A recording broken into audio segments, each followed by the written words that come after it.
દુનિયામાં સૌથી વધારે ડાયાબિટીસના દર્દીઓ નજીકના ફ્યુચરમાં ઇન્ડિયા નંબર 1 થઈ જશે. અત્યારે નંબર 2 ઉપર છીએ, જસ્ટ આફ્ટર ચાઇના. પહેલા ડાયાબિટીસને 40-50 વર્ષ પહેલા રાજરોગ કહેવાતો. ઘરે ઘરે ડાયાબિટીસનું પ્રમાણ વધવા માંડ્યું છે. શુગર વધી ગયું છે એટલે ડાયાબિટીસ. પણ ખરેખર ડાયાબિટીસનો અર્થ શું છે? પરંતુ ડાયાબિટીસના ઘણા બધા પ્રકારો હોય છે. અચ્છા. Type 1 diabetes, type 2 diabetes, gestational diabetes. અને હવેથી નાના બાળકોમાં પણ ટાઈપ 2 ડાયાબિટીસ અમે જોઈ રહ્યા છીએ અને એનું મેઇન કારણ લાઇફસ્ટાઇલ. આના સિવાય અમુક રેર પ્રકારના ડાયાબિટીસ હોય, એમાં મોડી ડાયાબિટીસ આવે. અમુક પેન્ક્રિયાટિક ડાયાબિટીસ એટલે કે સ્વાદુપિંડ જે છે એ સંકોચાઈ ગયું હોય. ડાયાબિટીસના સામાન્ય લક્ષણો તો કે વજન ઘટી જવો, વાડે ઘડીએ યુરિન એટલે કે પેશાબ લાગવો, ભૂખ વધારે લાગવી, પગમાં શરીરમાં થાક લાગવો, આ બધા કોમન લક્ષણો છે. પણ એમાં આપણી લાઈફસ્ટાઈલથી આપણે એમાં ખાતર અને પાણી આપીએ છીએ અને ત્યારે ડાયાબિટીસ નામનો એક રોગ અને એક છોડ ઊભો થાય છે. માનસિક તણાવ છે એ પણ આ એક રોગને ઉપજાવવા માટે બહુ મોટું. નમસ્કાર, આપની સાથે હું આકાંક્ષા. તમે જોઈ રહ્યા છો રાજકોટ. આજે ડાયાબિટીસ ડે છે, એટલા માટે રાજકોટની ટીમ પહોંચી છે ખાસ મોરી ડાયાબિટીસ એન્ડ એન્ડોક્રાઇન સેન્ટરમાં, જે આપણે મુલાકાત કરવાની છે ડૉક્ટર કૃષ્ણા મોરી સાથે. તેઓ પોતે કન્સલ્ટન્ટ એન્ડોક્રાઇનોલોજિસ્ટ છે અને ડાયાબિટીસ સ્પેશિયાલિસ્ટ છે. હવે આમની સાથે આમ તો ડાયાબિટીસ શું છે એ બધા વિષય પર તો ચર્ચા કરવી છે, પણ ઘણા બધા છે ને મનમાં ભ્રમ હોય છે, ખાસ તો ડાયાબિટીસને લઈને. એ બધા લોકોના જે પ્રશ્નો છે ને એ પણ મારે આજે ડૉક્ટર કૃષ્ણાને પૂછવા છે. સર, સ્વાગત છે રાજકોટના પ્લેટફોર્મ પર. Thank you. સૌથી પહેલાં તો મારે એક ક્વેશ્ચન પૂછવો છે કે જ્યારે પણ ડાયાબિટીસ શબ્દનું આપણા મનમાં નામ આવે ને એટલે શુગર વધી ગયું છે એટલે ડાયાબિટીસ. પણ ખરેખર ડાયાબિટીસનો અર્થ શું છે? મેડમ, તમે જેમ કીધું એમ કે ડાયાબિટીસ એટલે કે નોર્મલ માણસમાં શુગર રહે એના કરતાં લોહીમાં શુગરનું પ્રમાણ વધી જાય એને ડાયાબિટીસ કહેવાય. જી. પરંતુ ડાયાબિટીસના ઘણા બધા પ્રકારો હોય છે. અચ્છા. Type 1 diabetes, type 2 diabetes, gestational diabetes. આ 3 પ્રકારના ડાયાબિટીસ છે જે સૌથી કોમન છે. અત્યારે આપણા સમાજમાં સૌથી કોમન જે ટાઈપ 2 ડાયાબિટીસ છે, જે જનરલી વડીલોમાં એટલે કે 20, 30, 25 વર્ષ પછીના લોકોમાં જોવા મળતું હોય છે. પણ હવેથી નાના બાળકોમાં પણ ટાઈપ 2 ડાયાબિટીસ અમે જોઈ રહ્યા છીએ અને એનું મેઇન કારણ લાઇફસ્ટાઇલ છે. બીજું એક છે ટાઈપ 1 ડાયાબિટીસ, જે જનરલી નાના બાળકોમાં જોવા મળતું હોય છે. પરંતુ ઘણીવાર એ પુખ્ત વયના લોકો એટલે કે એડલ્ટ્સમાં પણ ટાઈપ 1 ડાયાબિટીસ આવી શકે. એને લાઈફસ્ટાઈલને બહુ સંબંધ નથી, એના થવાને અને લાઈફસ્ટાઈલને. અને થર્ડ જે મેં વાત કરી એ જેસ્ટેશનલ ડાયાબિટીસ એટલે કે એક પ્રેગ્નન્સીમાં આવતું સ્પેશિયલ પ્રકારનું ડાયાબિટીસ છે, જે પ્રેગ્નન્સીમાં થતા હોર્મોનલ ફેરફાર, માતાના વજન વધવાને કારણે, ઘણા બધા પરિબળને કારણે થતું ડાયાબિટીસ છે. આના સિવાય અમુક રેર પ્રકારના ડાયાબિટીસ હોય, એમાં મોડી ડાયાબિટીસ આવે. અમુક પેન્ક્રિયાટિક ડાયાબિટીસ એટલે કે સ્વાદુપિંડ જે છે એ સંકોચાઈ ગયું હોય, એના હિસાબે થતું ડાયાબિટીસ વગેરે હોય છે. ઓકે સર, તો 3 પ્રકારના ડાયાબિટીસની આપણે વાત કરી, તો સામાન્ય લક્ષણોની જો આપણે વાત કરીએ તો એવા કયા લક્ષણો કે જેના પરથી શંકા થઈ શકે કે કદાચ મારે ડાયાબિટીસ હોઈ શકે? રાઈટ. ડાયાબિટીસના સામાન્ય લક્ષણો તો કે વજન ઘટી જવો, વાડે ઘડીએ યુરિન એટલે કે પેશાબ લાગવો, ભૂખ વધારે લાગવી, પગમાં શરીરમાં થાક લાગવો, આ બધા કોમન લક્ષણો છે. અમુક વાર કોઈ ઇન્ફેક્શન થયું હોય, કોઈ ઘા થયો હોય તો ના રૂજાવું, આ બધા એના સિમ્ટમ્સ છે. પરંતુ મોટા ભાગના ડાયાબિટીસના દર્દીઓને ડાયાબિટીસ જ્યારે એમને ખબર પડે છે ત્યારે કોઈ લક્ષણ નથી હોતું. એટલે એ એક બહુ ઇમ્પોર્ટન્ટ વસ્તુ છે આ રોગમાં, કે જે સ્ક્રીનિંગનું ઇમ્પોર્ટન્સ છે કે અમુક ઉંમર પછી આપણે શુગરનો એક સામાન્ય ટેસ્ટ કરાવવો જોઈએ. કેમ કે ઘણા બધા એવા દર્દીઓ અત્યારે આપણા સમાજમાં છે કે જેમને કોઈ લક્ષણો નથી પણ તો બી એમનું શુગર નોર્મલ કરતાં વધારે છે. એટલે કોમન લક્ષણો તો આપણે વાત થઈ, પણ ઘણા બધા એવા અસિમ્ટમેટિક પેશન્ટ્સ પણ હોય છે સમાજમાં. એટલે આ બધા જે કોમન લક્ષણો છે એ ત્રણેય ડાયાબિટીસ માટે સમાન રહેશે? મેડમ, મેઇનલી ટાઈપ 1 ને ટાઈપ 2 ડાયાબિટીસમાં આ સમાન રહે. જેસ્ટેશનલ ડાયાબિટીસમાં કોઈ સિમ્ટમ્સ ના હોય, પણ એ એક પ્રેગ્નન્ટ લેડીના એક ડ્યુરિંગ ધ ચેકઅપ, જે 9 મહિનાનો વખતે જે ચેકઅપ કરતા હોય એમાં જ ગાયનેક ડૉક્ટર હોય એ ચેક કરતા હોય છે અને એના ઉપરથી ડાયાબિટીસ છે કે નહીં ખબર પડે. એમને બહુ સિમ્ટમ્સ નથી હોતા, પણ ટાઈપ 1 ટાઈપ 2 બંનેના સિમ્ટમ્સ મોર ઓર લેસ સેમ હોય. હવે આપણે વાત કરીએ તો આપણે પણ એક શબ્દ યુઝ કર્યો છે કે લાઇફસ્ટાઈલ, જીવનશૈલી. અને ભારતની આપણે વાત કરીએ તો હવે ડાયાબિટીસનું પ્રમાણ ખૂબ વધી ગયું છે. હવે કેવું કે કોઈ આપણને કહે છે કે મને ડાયાબિટીસ આવ્યું છે તો એક થોડુંક સામાન્ય બનતું જાય છે. એટલા બધી કેસીસ સામે આવતા હોય છે ડાયાબિટીસના. તો આટલું બધું પ્રમાણ વધવા પાછળનું કારણ શું છે? જીવનશૈલી કઈ રીતે છે અત્યારે? બહુ સાચી વાત કરી. પહેલાં ડાયાબિટીસને 40-50 વર્ષ પહેલાં રાજરોગ કહેવાતો, કે અમુક લોકોને જ થતું. પણ હવે એક દુર્ભાગ્ય વસ્તુ એ છે કે હવે એક આમ રોગ થવા માંડ્યો છે. ઘરે ઘરે ડાયાબિટીસનું પ્રમાણ વધવા માંડ્યું છે. અને એના મુખ્યત્વે 3 થી 4 વસ્તુ, કે ભારતીય લોકો જેનેટિકલી થોડાક ડાયાબિટીસ માટે પ્રોન તો છે જ. એટલે આપણા ડાયાબિટીસના બી ઘણી બધી વાર અમુક ફેમિલીઝમાં આપણે જોઈએ તો આખા ફેમિલીને ડાયાબિટીસ હોય. એટલે એના જીન્સ કે એ જન્માતા ત્યારે એ ડાયાબિટીસનું બી તો હોવાઈ ગયું હતું.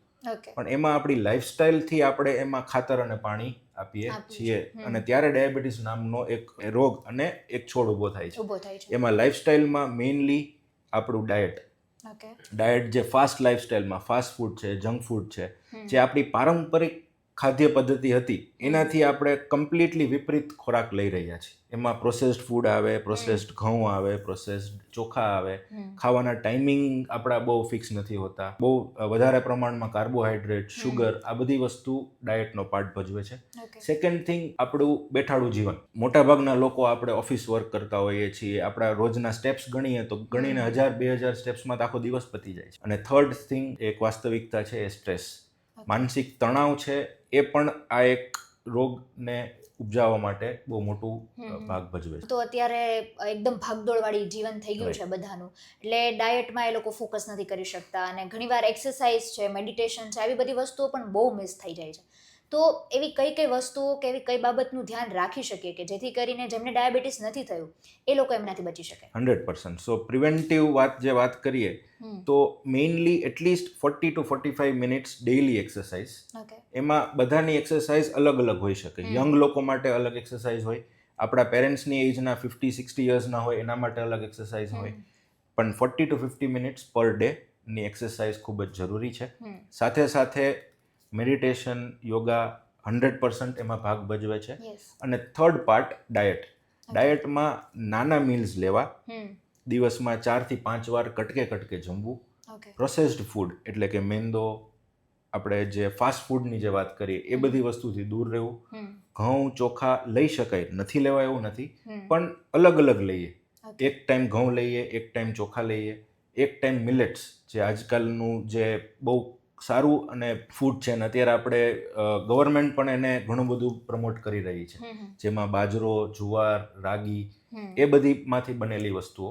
સાથે સાથે પૂરતા પ્રમાણમાં સલાડ્સ, ફ્રૂટ્સ, આ બધી વસ્તુઓ લેવાથી ડાયાબિટીસ જેને થવાની સંભાવના છે એ લોકોને મોડું થઈ શકે છે અથવા થતા અટકે છે. અને એવા કયા ફૂડ્સ છે કે જે શુગર સિવાય આપણે બીજા ફૂડ્સની વાત કરીએ તો એમને અવોઇડ કરવાના છે? 100%. સો અમારે ઘણા પેશન્ટ્સ આવતા હોય કે એવું કે સાહેબ મને ડાયાબિટીસ થયું પણ હું તો શુગર ખાતો જ નથી.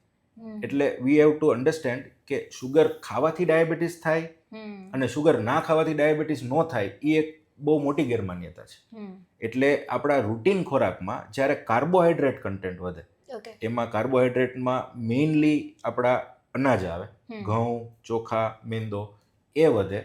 એ બધા ફૂડથી ડાયાબિટીસ થવાની સંભાવના વધતી હોય છે. પ્રોટીનવાળો ખોરાક, ફાઈબરવાળો ખોરાક, વેજીટેબલ્સ, એનાથી એવા ફૂડથી ડાયાબિટીસ થવાની સંભાવના ઘટતી હોય છે. અચ્છા, એટલે માત્ર શુગર જ એનું ઓલું છે એવું નથી એમ? શુગર પણ એક ફોર્મ ઓફ કાર્બોહાઈડ્રેટ જ છે. યસ. એટલે કાર્બોહાઈડ્રેટ કલ્પ્રિટ છે, શુગર કલ્પ્રિટ નથી.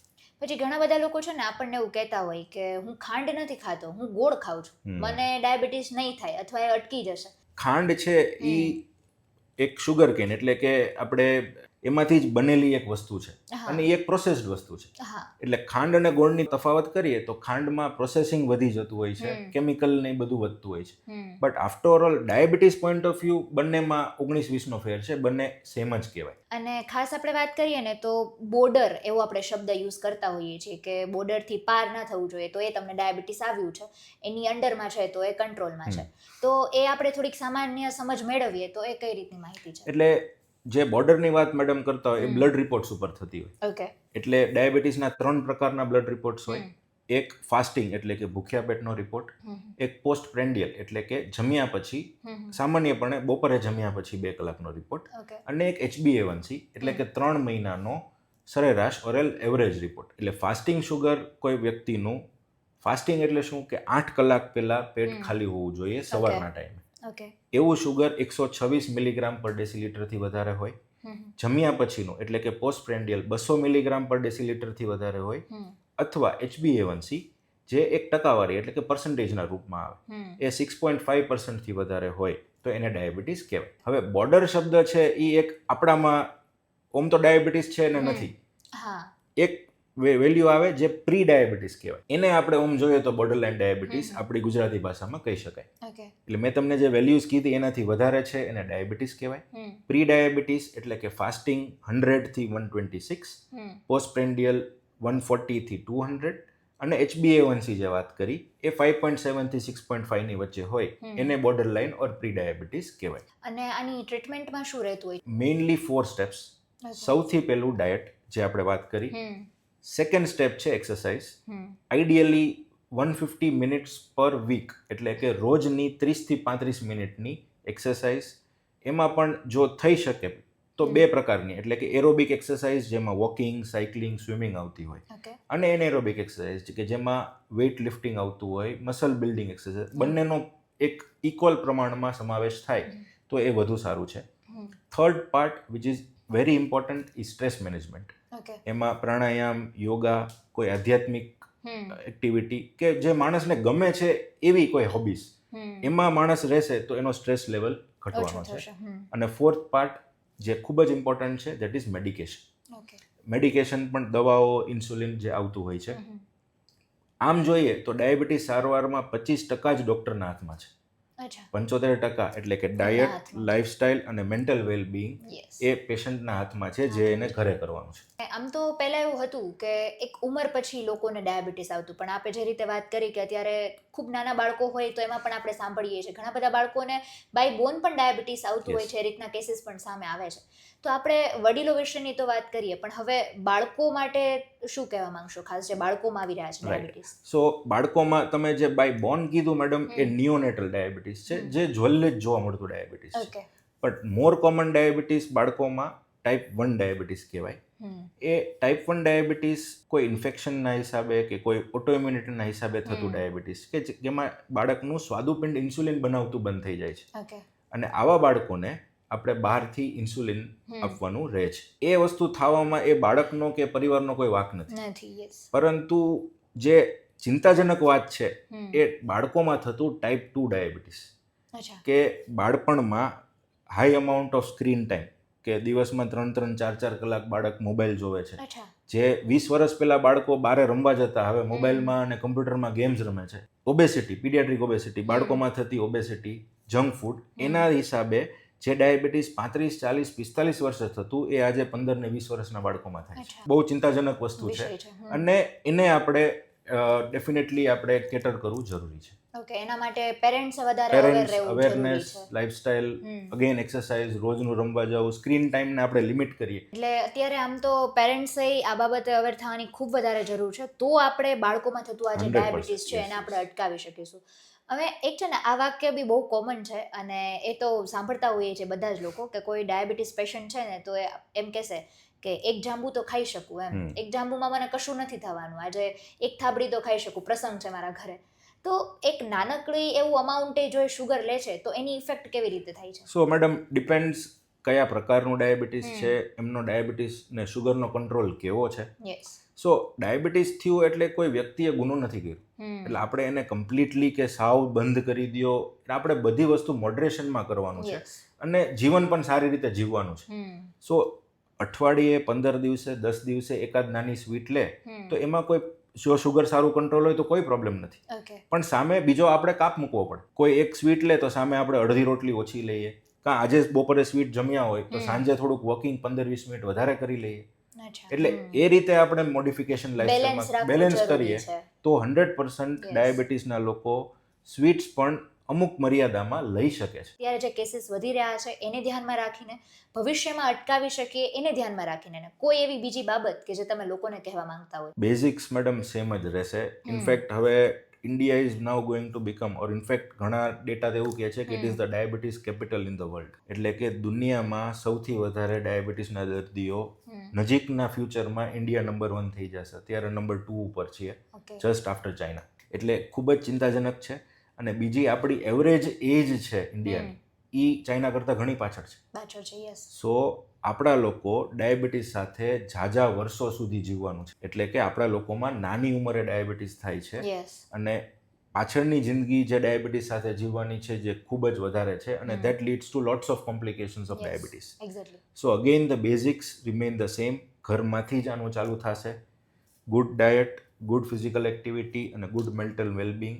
રેગ્યુલર ચેકઅપ્સ, અમુક ઉંમર પછી રેગ્યુલર ચેકઅપ્સ કરવા, જેથી કરીને વહેલી તકે આપણે ડાયાબિટીસ હોય તો આપણે એના રેમિડિયલ સ્ટેપ્સ કે જે લેવાનો હોય લઈ શકીએ. અને જેને ડાયાબિટીસ છે એનું સારું ધ્યાન રાખે, સમયાંતરે એના રિપોર્ટ્સ કરાવે, રિપોર્ટ્સ પ્રમાણે મેડિસિનમાં ચેન્જીસ કરીએ.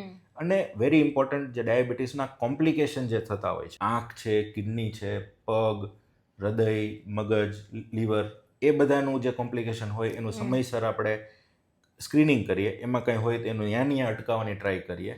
આ એક હોલિસ્ટિક ડાયાબિટીસ મેનેજમેન્ટની વાત થઈ. ખૂબ ખૂબ આભાર સર આપનો કે અમારી સાથે આપે વાત કરી. અને હું પણ એ જ કહેવા માંગીશ કે એક્સરસાઇઝ છે, મેડિટેશન્સ છે, યોગા છે, આ માત્ર ડાયાબિટીસ માટે નહીં, કદાચ એ તમે કરો છો તો એનાથી ઘણા બધા રોગો છે તેને થતાં અટકાવી શકો છો. એટલે આ બધી વસ્તુ ખાસ જીવનશૈલીમાં સુધારો કરીએ. ને એઝ અ પેરેન્ટ્સ તો હું કહેવા માંગીશ જ આપને કે આપના ઘરે પણ જો નાનું બાળક છે તો ખાસ એમનો સ્ક્રીન ટાઈમ ને આ બધી વસ્તુ જો આપણે ધ્યાન રાખીએ તો બાળકોમાં થતું જે ડાયાબિટીસ છે એને અટકાવી શકીએ. અને ભારતમાં જે આ ડાયાબિટીસ માટેનું એમને જે મળેલું છે એને પણ આપણે હટાવી શકીએ અને ભારતમાંથી આ બધા કેસીસ છે એને ઓછા કરી શકીએ. થેન્ક યુ સો મચ આપનો પણ કે આપે આ પૂરો વિડીયો જોયો છે. આવી નવી અપડેટ્સ માટે જોતા રહો હવે રાજકોટ. નમસ્કાર.